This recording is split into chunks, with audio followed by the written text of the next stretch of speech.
নমস্কার বন্ধুরা, মিটু কিচেনে সবাইকে স্বাগত। আজকের রেসিপি নরম তুলতুলে তালের বড়া। আর এই তালের মরশুমে তালের বড়া খেতে ভীষণই ভালো লাগে। বিশেষ করে জন্মাষ্টমী, রাধা অষ্টমীর ভোগ হিসেবেও দেওয়া যেতে পারে, বা এমনিও আপনারা বাড়িতে তৈরি করে খেতে পারেন। আর এই তালের বড়া সকলেই খুব ভালো বানাতে পারেন। এটা একটা সাধারণ রেসিপি। চলুন দেখে নেওয়া যাক রেসিপিটি। তালের বড়া বা তালের ফুলুরি বানানোর জন্য লাগবে একটা পাকা তাল। দু ধরনের তাল পাওয়া যায়, একটা কালো ধরনের হয় আর একটা লালচে হলুদ ধরনের হয়। তালটা বেশ পাকা। আমি হাত দিয়ে এইভাবে তালের খোসাটা ছাড়িয়ে নিচ্ছি। ওপর দিক থেকে তালের যে খোসাটা নিচের দিকে টেনে এইভাবে টেনে টেনে ছিঁড়ে নেব।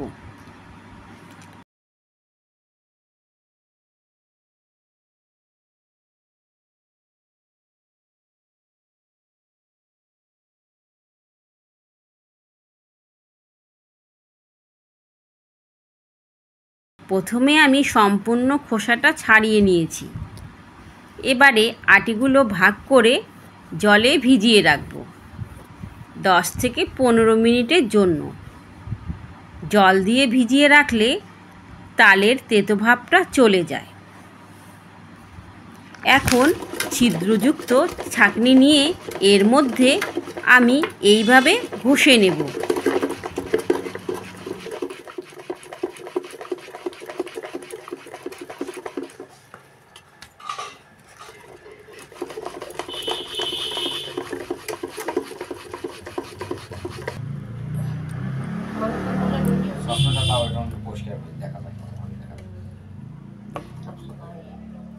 ঘষা হয়ে গেলে আমি এর মধ্যে দিয়ে দেব দুটো কলা।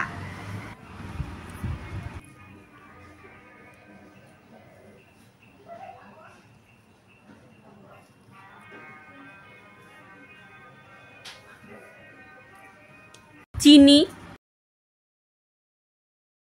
সুজি, ময়দা বা আটা, আর দেব 1 চিমটি নুন, তবে মিষ্টির স্বাদের ব্যালেন্সটা ঠিক থাকবে।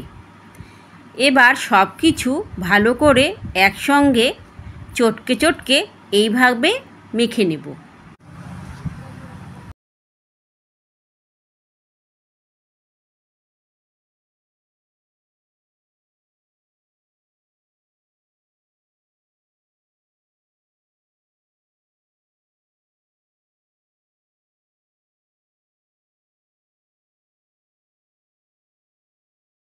ভালো করে মাখা হয়ে গেলে এবারে ঢেকে রেস্টে রেখে দেব।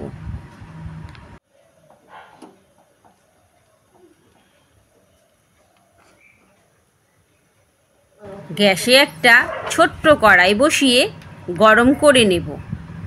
এতে দেব সাদা তেল।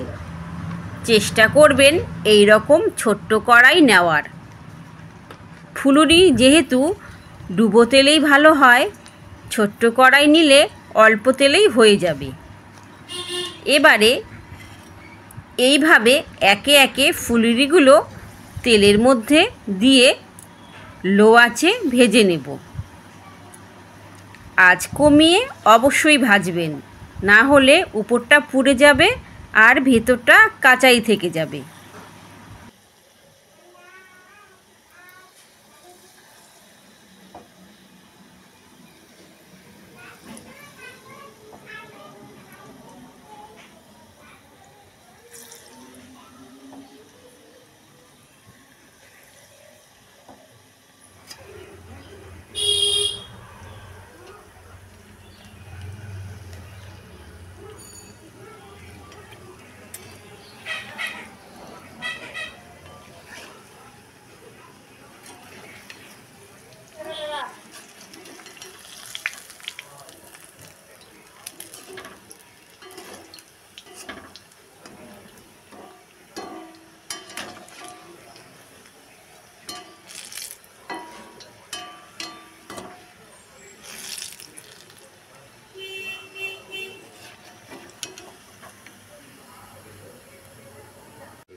আবারও ফুলুরিগুলো তেলে দিয়ে ভেজে দেখাচ্ছি।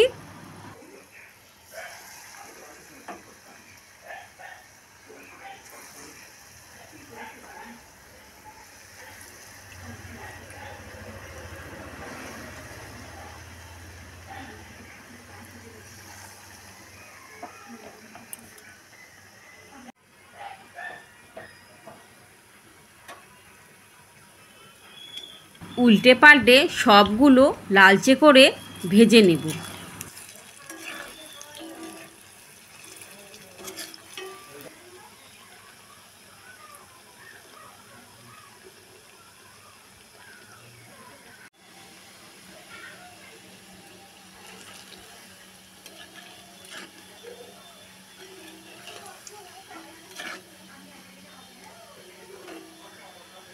तेल बेশি লাগে না।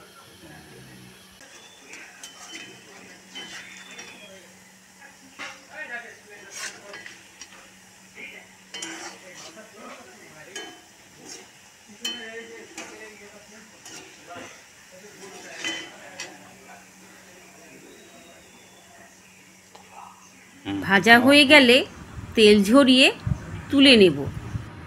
সবগুলো ভেজে নিয়েছি। এখন তালের ফুলুরি একদম খাওয়ার জন্য রেডি। তাহলে দেখলেন তো কত কম সময়ে ঘরোয়া পদ্ধতিতে ঝটপট তৈরি হয়ে গেল। আজকের রেসিপি এখানেই।